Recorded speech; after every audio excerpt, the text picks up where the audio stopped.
د هیواد له شمالي او شمال ختیځو ولایتونو څخه مدینې منورې ته د 6400 حاجیانو د لیږد پروسه د سې شنبې په شپه د مولانا جلال الدین محمدي بلخي له نړیوال هوایي ډګر څخه پیل شوه.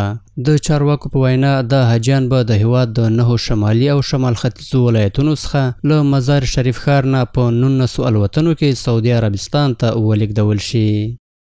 چې د شمال زون کې موږ دلته لرو د دې زونه څخه چې د دې میدانه څخه به پرواز کوي موږ 6400 حاجیان لرو چې 6400 حاجیان به د دغه مزار شریفي د دغه حج کیمپ د حج اوقاف د ریاست په خدمت باندې دوی به د دغه میدان څخه د مزار شریف روانیږي. محترم حجاجو د انتقال په خاطر پورا آمادگی نیوله انشاءالله خپل تر توان او وسه پورې لازم خدمتونه حاجي صاحبان ته کوو او هیڅ کوم مشکل نشته. تیاری آماده دي، زموږ پرسونل په ټولو ولایاتو کې آماده دي. انشاءالله حاجي صاحبان په ښه ترتیب سره انتقالوو بیت الله شریف ته.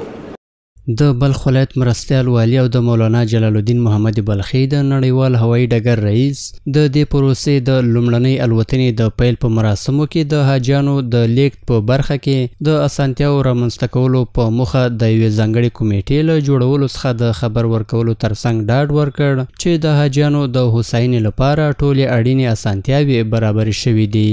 حجاج کرام مطمئن باشه که در خدمت حجاج کرام تماما مسئولون و یک کمیته قوی منظم و جور شده و تعیین شده و از اینجا که میره در مدینه و از مدینه میره در مکه الحمدلله و همه جایی که حجاج کرام میره اونجا همه چیز مهیا هست.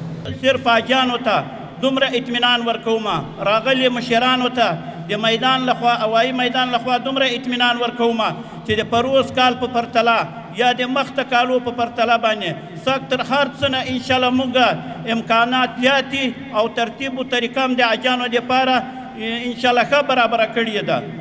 ورته مهال یو شمېر حاجیانو د دوی د لیږد پر مهال له چمتو شویو اسانتیاو څخه رضایت څرګند کړ او د حج د مراسمو تر پایه پورې د دا ډول خدمتونو د دوام غوښتنه کوي.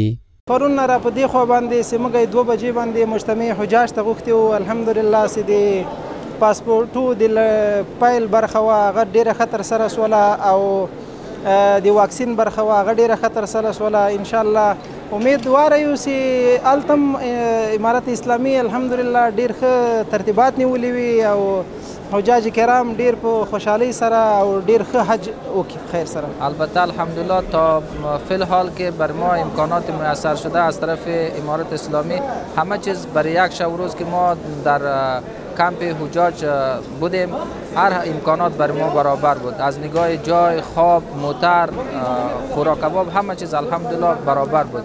د یادونې وړ ده چې تیر کال د هیواد له شمالي او شمال ختیځو ولایتونو څخه 6250 تنه حاجیان له همدې هوایي ډګر څخه په 18 الوتنو کې سعودي عربستان ته لیږدول شوي وو.